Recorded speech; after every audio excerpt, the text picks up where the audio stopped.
എന്റെ പ്രിയമുള്ള സഹോദരങ്ങളെ, തന്റെ ഉമ്മാനെയും വാപ്പാനെയും സ്നേഹിക്കുന്ന മക്കൾക്ക് നാളെ ജന്നാത്തുൽ ഫിർദൗസ് ഉണ്ടെന്ന് നബി മുഹമ്മദ് മുസ്തഫ. ആർക്ക്? തനിക്ക് ജന്മം നൽകിയ വാപ്പയെയും ഉമ്മയെയും സ്നേഹിക്കുന്ന മക്കൾ, തന്റെ മാതാപിതാക്കളെ സ്നേഹിക്കുന്ന മക്കൾ, ആ മക്കൾക്ക് നാളെ ഫിർദൗസ് ഉണ്ടെന്ന് നബി മുഹമ്മദ് മുസ്തഫ സല്ലല്ലാഹു അലൈഹി വസല്ലം. അല്ലാഹു ഈമാൻ നൽകി അനുഗ്രഹിക്കുമാറാകട്ടെ. നമ്മുടെ മാതാപിതാക്കളെ നമ്മൾ സ്നേഹിക്കണം, ആദരിക്കണം, അവരെ ബഹുമാനിക്കണം, അവരുടെ മനസ്സ് വേദനിപ്പിക്കരുത്. നമ്മുടെ ഉമ്മയുടെയും വാപ്പയുടെയും മനസ്സ് വേദനിപ്പിച്ച നീ ഒരിക്കലും രക്ഷപ്പെടൂല. എന്റെ പ്രിയമുള്ള സഹോദരങ്ങളെ, നമ്മുടെ ഉമ്മയുടെ കാൽച്ചുവട്ടിൽ ആ സ്വർഗം കിടക്കുന്നു. മഹാനായി നബി മുഹമ്മദ് മുസ്തഫ സല്ലല്ലാഹു അലൈഹി വസല്ലമ തങ്ങളുടെ മുന്നിൽ ഒരു സ്വഹാബി കടന്നു വന്നിട്ട് ചോദിച്ചു, നബിയേ, വാപ്പയും ഉമ്മയും ജീവിച്ചിരിപ്പുണ്ട്, ഏറ്റവും കൂടുതൽ കടമ ആരോടാ? അള്ളാന്റെ റസൂല് പറഞ്ഞു, നിന്റെ ഉമ്മയോടാ. രണ്ടാമത് ആരോടാ നബി? ഉമ്മയോടാ. മൂന്നാമത് ആരോടാ നബിയെ? ഉമ്മയോടാ. നാലാമത് ആരോടാ നബിയെ? വാപ്പയോടാ. 3 പ്രാവശ്യം പറഞ്ഞത് ഉമ്മ. കാരണം ഗർഭം ചുമന്നത് 10 മാസം തള്ളയാ. നിന്നെ ചുമന്നത്, നിന്റെ ചുമലിലേക്ക് നിന്റെ ഭാര്യ കൈയെടുത്ത് വെച്ച് ഒരു 5 മിനിറ്റ് എത്തിയാ നീ പറയും എടുക്കാൻ. സ്വന്തം ഭാര്യ, സ്വന്തം മക്കള് ഒരു 5 മിനിറ്റ് തോളി കൈവച്ചാ നമ്മൾ പറയുന്നത് എടുത്തു മാറ്റുന്നത്. എന്നാ 9.5 മാസം നിന്റെ ഉമ്മ വയറ്റിലിട്ടിട്ട് നിന്നെ ചുമന്നു. ആ പാപത്തിനൊരു മടിയും തോന്നിയില്ല. എല്ലാരും കല്യാണത്തിന് പോയി, ഉമ്മയ്ക്ക് പോകാൻ പറ്റൂല. എല്ലാരും ഭക്ഷണം കഴിക്കുന്നു, വയറ് നിറച്ച്. നിന്റെ ഉമ്മയ്ക്ക് കഴിക്കാൻ പറ്റണില്ല, ഉമ്മയ്ക്ക് നടക്കാൻ വയ്യ. എന്തിന്? ഒന്ന് നേരെ കടക്കാൻ പോലും വയ്യ. നിന്നെ ചുമന്നുകൊണ്ട് നടന്നത് നിന്റെ ഉമ്മയാ. എന്റെ പ്രിയമുള്ളവരെ, മരണവേദനയുടെ വേദനയെന്നൊന്ന് പ്രസവിച്ചത് നിന്റെ ഉമ്മ തന്നെയാ. അല്ലാഹുവേ, പടച്ചവനെ, നിനക്ക് പ്രായമാകുന്നത് വരെ 2 വയസ്സാകുന്നത് വരെ പാല് തന്ന് വളർത്തിയതും നിന്റെ ഉമ്മയാ. അതുകൊണ്ട് അള്ളാന്റെ റസൂല് പറഞ്ഞു, നിന്റെ ഉമ്മയുടെ കാൽച്ചുവട്ടിലാണ് സ്വർഗം കിടക്കുന്നതെന്ന് നബി മുഹമ്മദ് മുസ്തഫ. നബി മുഹമ്മദ് മുസ്തഫ. ഉമ്മ, അല്ലാഹുവേ പടച്ചവനെ, ഉമ്മാന്റെ കാൽച്ചുവട്ടിലാ സ്വർഗം. വാപ്പയ്ക്ക് സ്ഥാനമില്ല എന്നല്ല, വാപ്പയ്ക്ക് സ്ഥാനമില്ല എന്നല്ല. വാപ്പയാരെന്നറിയുമോ? സ്വർഗത്തിന്റെ മധ്യവാതിലാണെന്ന് നബി മുഹമ്മദ് മുസ്തഫ. നമ്മുടെ വാപ്പ സ്വർഗത്തിന്റെ മധ്യവാതിൽ, ഉമ്മയുടെ കാൽച്ചുവട്ടിൽ സ്വർഗം. അല്ലാഹു ഭാഗ്യം നൽകി അനുഗ്രഹിക്കുമാറാകട്ടെ. ഉമ്മാനെ ചീത്ത വിളിക്കുന്ന എത്ര മക്കളുണ്ട്! ഉമ്മാനെ ചീത്ത വിളിക്കുന്ന മക്കൾ, ഉമ്മാനെ തല്ലുന്ന മക്കൾ, ഉമ്മാനെ വിളിക്കുന്നത് കിളവി. മിണ്ടാതെ അവിടെ കാണാൻ മൂലയിൽ ഇരുന്നോണം. ഉമ്മാനോട് പറയാ, പടച്ച റബ്ബേ, ഉമ്മാന്റെ മനസ്സ് വേദനിപ്പിക്കുന്ന എത്രയോ മക്കൾ. എങ്ങനെ കഴിയുന്ന മുസ്ലിമെ, എങ്ങനെ കഴിയുന്ന മനുഷ്യ! എന്റെ പ്രിയമുള്ളവരെ, നമ്മുടെ ഉമ്മ കൊട്ടാരം പോലെ നീ വിവാഹം കഴിച്ചു, നിനക്കൊരു ജോലിയായി, ഒരു സുന്ദരിയായ പെണ്ണിനെ കിട്ടി, വലിയ വീടൊക്കെ വെച്ചപ്പോ നിന്റെ ഉമ്മ നിന്റെ വീടിനകത്തൊന്ന് ബോധമില്ലാതെ കടന്നൊന്ന് മൂത്രമൊഴിച്ചു, ഒന്ന് കാഷ്ടിച്ചു. നിന്റെ ഉമ്മ അറിയാതെ നിന്റെ വീടിനകത്തൊന്ന് കാറി തുപ്പിയപ്പോ നീ നിന്റെ ഉമ്മാനെ ചീത്ത വിളിച്ചില്ലേ മോനെ? നിന്റെ കൊട്ടാരം പോലെ പണിത് വെച്ചിരിക്കുന്ന വീട്ടിനകത്ത് നിന്റെ ഉമ്മയൊന്ന് തുപ്പിയപ്പോ അറിഞ്ഞോണ്ടല്ലോടാ, അറിയാതെ ആ പാവം രോഗം പിടിച്ച് കിടക്കുമ്പോ നിന്റെ ഉമ്മയൊന്ന് തുപ്പിയപ്പോ, ഒന്ന് മലമൂത്ര വിസർജനം നടത്തിയപ്പോ നീ ഉമ്മാനെ വഴക്ക് പറഞ്ഞില്ലേ മോനെ? എടാ, നീ എത്ര പ്രാവശ്യം നിന്റെ ഉമ്മാന്റെ മടി കിടന്ന് മൂത്രമൊഴിച്ചു? ഞാനും നിങ്ങളും നമ്മുടെ ഉമ്മാന്റെ മടി കിടന്ന് മൂത്രമൊഴിച്ചില്ലേ? ഉമ്മാന്റെ ശരീരത്തിലൂടെ വിസർജിച്ചില്ലേ? ഉമ്മ സ്നേഹത്തോടെ എടുത്ത് തോളി വെച്ചപ്പോ ഞാനും നിങ്ങൾ ഉമ്മാന്റെ തോളിലൂടെ എത്ര പ്രാവശ്യം, ഉമ്മാന്റെ മുടിയിൽ, ഉമ്മാന്റെ മുഖത്ത് എത്ര പ്രാവശ്യം ഞാനും നിങ്ങൾ ഛർദിച്ചു? ഉമ്മ നമ്മളെന്തെങ്കിലും പറഞ്ഞോ മനുഷ്യ? ഉമ്മ എന്തെങ്കിലും നമ്മളെ പറഞ്ഞോ? മോനെ എന്ന് പറഞ്ഞ് നെഞ്ചത്തോട് ചേർത്ത് വെച്ച ആ പാപത്തിന് നിനക്കെങ്ങനാ മനുഷ്യ വേദനിപ്പിക്കാൻ കഴിയുക? ആ പാപത്തിന് നിനക്ക് എങ്ങനെ തല്ലാൻ കഴിയുന്നു? എങ്ങനെ ചീത്ത വിളിക്കാൻ കഴിയുന്നു? എന്റെ പ്രിയമുള്ളവരെ, മഹാനായ നബി മുഹമ്മദ് മുസ്തഫ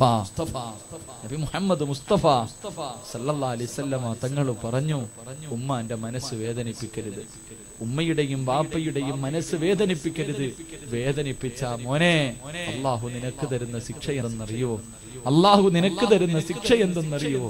എന്റെ പ്രിയപ്പെട്ട സഹോദരിമാരോട് സ്നേഹത്തോടെ പറയുകയാ, സഹോദരിമാർക്ക് ഭർത്താവിന്റെ ഉമ്മാനെ ഇഷ്ടമല്ല, ഭർത്താവിന്റെ ഉമ്മാനെ ഇഷ്ടമല്ല. പെണ്ണുങ്ങൾ എങ്ങനെയെങ്കിലും ഭർത്താവിനെയും ഉമ്മാനെയും തമ്മിലടിപ്പിക്കാനാ നോക്കുന്നത്. പെണ്ണെ, സ്വന്തം ശവക്കല്ലറ തോണ്ടല്ല പെങ്ങളെ. നീ നിന്റെ ഭർത്താവിനെയും ഭർത്താവിന്റെ ഉമ്മേനെയും തമ്മിലടിപ്പിച്ച് പിണക്കിയാൽ അള്ളാഹു നിനക്ക് തരുന്ന ശിക്ഷ എന്തെന്നറിയുവോ? നിന്റെ ഭർത്താവിന്റെ ആയുസ് അള്ളാഹു കുറച്ചു കളയുമെന്ന് നബി മുഹമ്മദ് മുസ്തഫ. അള്ളാഹുവിന്റെ റസൂല് പറഞ്ഞു, ഉമ്മയുടെ മനസ്സ് വേദനിപ്പിക്കുന്ന മക്കളുടെ ആയുസ് അള്ളാഹു വെട്ടിക്കുറയ്ക്കും. മക്കളുടെ ആയുസ് അള്ളാഹു വെട്ടിക്കുറയ്ക്കും.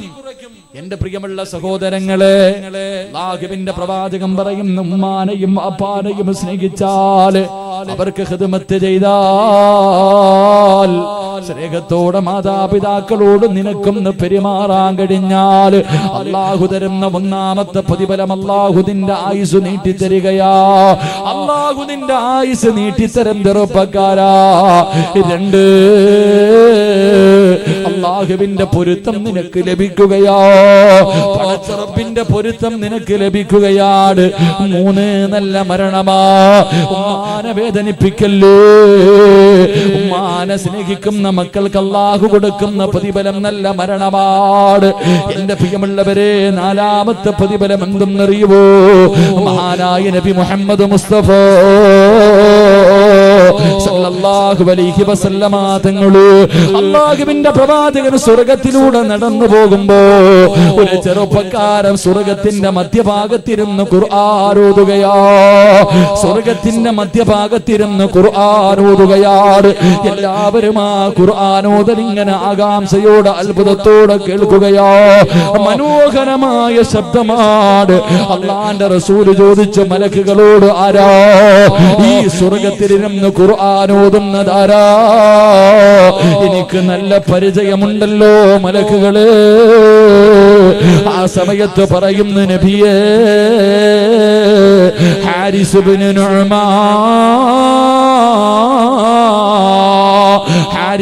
നുഅ്മാൻ എന്ന് പറയുന്ന സഹാബിയോ സ്വർഗ്ഗത്തിലിരുന്ന് ഖുർആൻ ഓതുകയോ.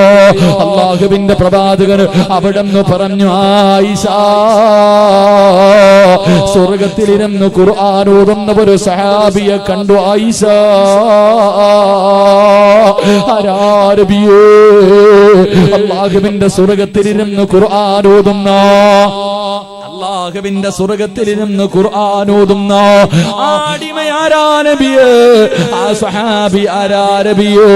ഹാരിസ് ഇബ്നു നുഅ്മാൻ.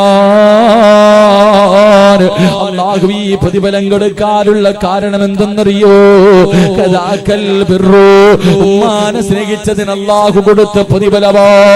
വാപ്പയെ സ്നേഹിച്ചതിന്, ഉമ്മാനെ സ്നേഹിച്ചതിന് പടച്ചറപ്പ് കൊടുത്ത പ്രതിഫലമാ. എന്റെ പ്രിയമുള്ളവരെ, വാപ്പയെയും ഉമ്മയെയും നീ കണ്ണീര് കുടിപ്പിച്ച അല്ലാഹു നിനക്ക് തരുന്ന പ്രതിഫലം നിന്റെ ആയുസ് അല്ലാഹു വെട്ടിക്കുറയ്ക്കും.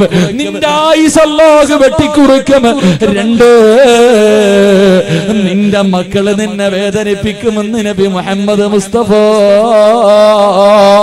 ഉമ്മാനെ തല്ലിയിട്ടുണ്ടോ? വാപ്പാനെ ചീത്ത വിളിപ്പിച്ചിട്ടുണ്ടോ? മാതാപിതാക്കളുടെ കണ്ണ് നിറപ്പിച്ചിട്ടുണ്ടോ? രക്ഷപ്പെടൂല വാപ്പാ.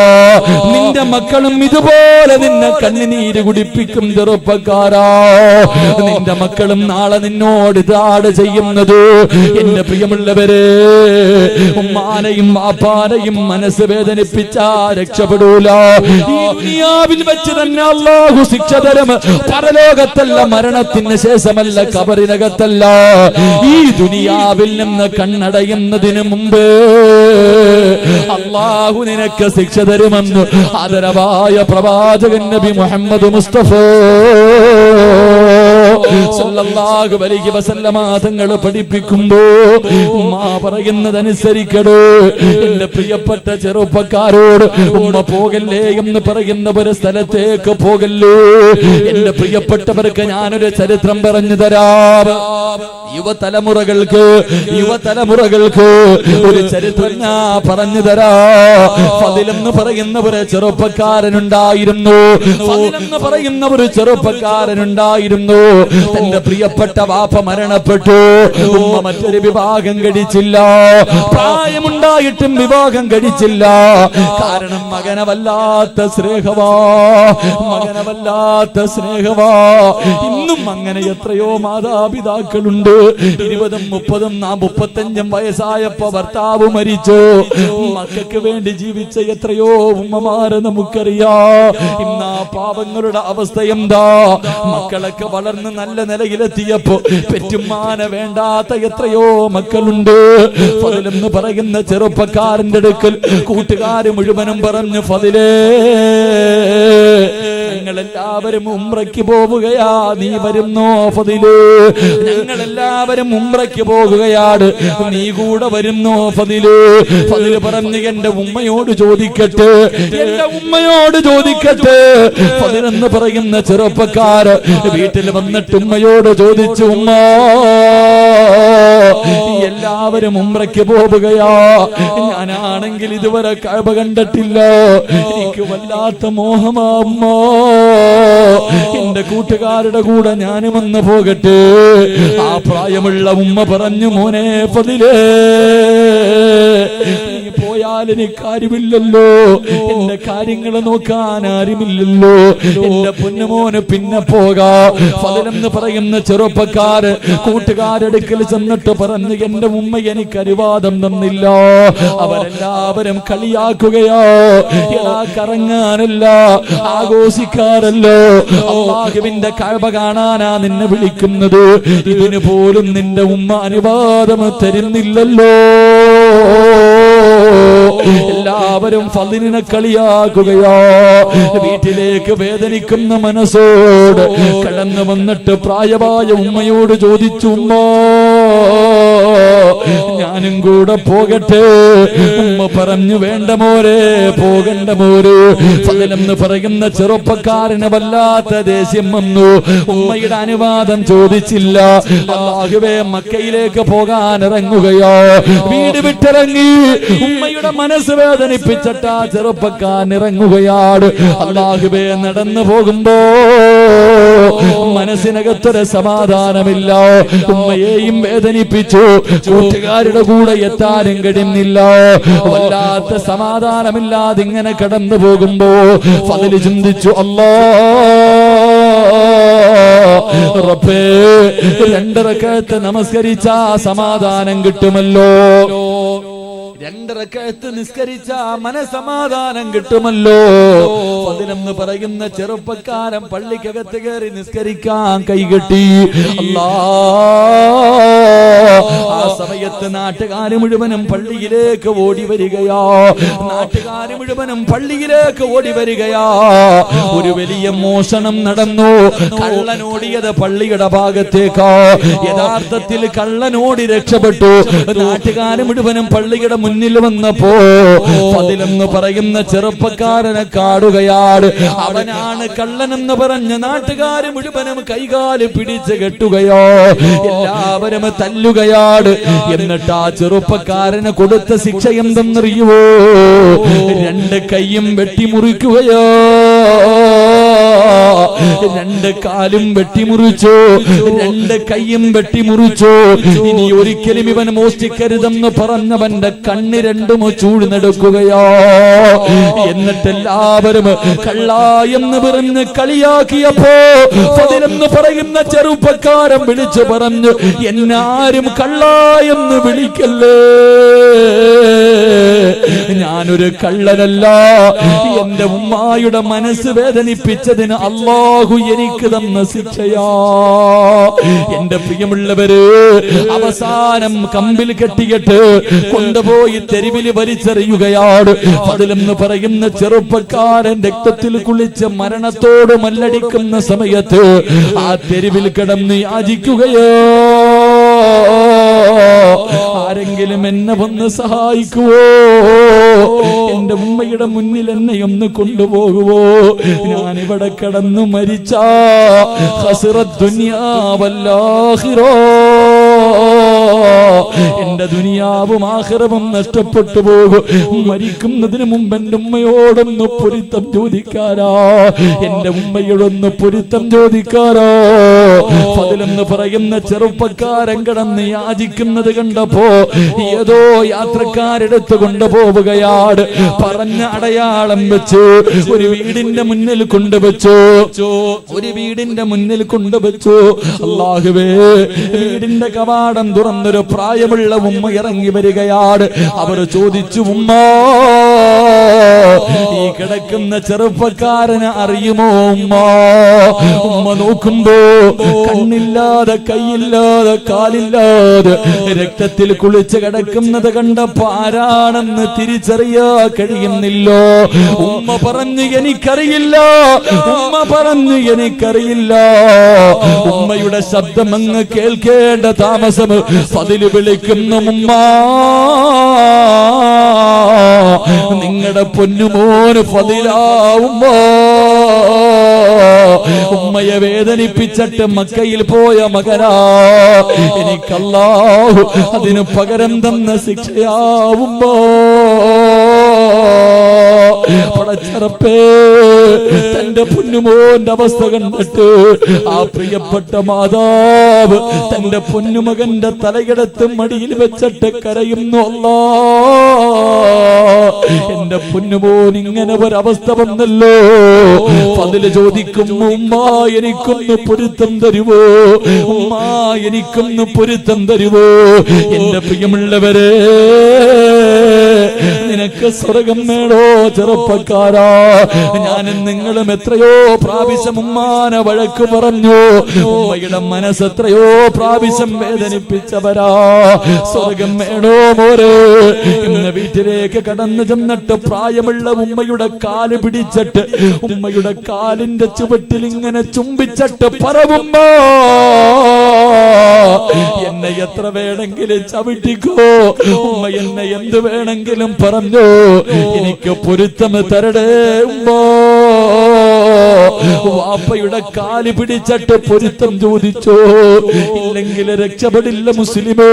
ഹാഫിളാണെങ്കിലും ആലിമാണെങ്കിലും ഹജ്ജ് ചെയ്തവനാണെങ്കിലും ഉംറ ചെയ്തവനാണെങ്കിലും 5 നേരം നിസ്കരിക്കുന്നവനാണെങ്കിലും നിസ്കാര തടമ്പുള്ളവനാണെങ്കിലും പാവപ്പെട്ട പെൺകുട്ടികളെ കെട്ടിച്ചു കൊടുക്കുന്നവനാകണമെങ്കിലും എന്റെ പ്രിയമുള്ളവരെ, ഉമ്മയുടെയും വാപ്പയുടെയും പൊരുത്തമില്ലാതെ നിനക്ക് സ്വർഗം ലഭിക്കൂല ചെറുപ്പക്കാരോ. അതുകൊണ്ട് പെങ്ങള്, നീ പ്രത്യേകിച്ച് ചോദിക്കണം മോള്, നിനക്കൊരു ഭർത്താവിനെ കിട്ടിയപ്പോ പെറ്റ ഉമ്മ നിനക്ക് വേണ്ടല്ലോ. നിന്റെ ഉമ്മാനെ നിനക്ക് തിരിഞ്ഞു നോക്കാ സമയമില്ലല്ലോ.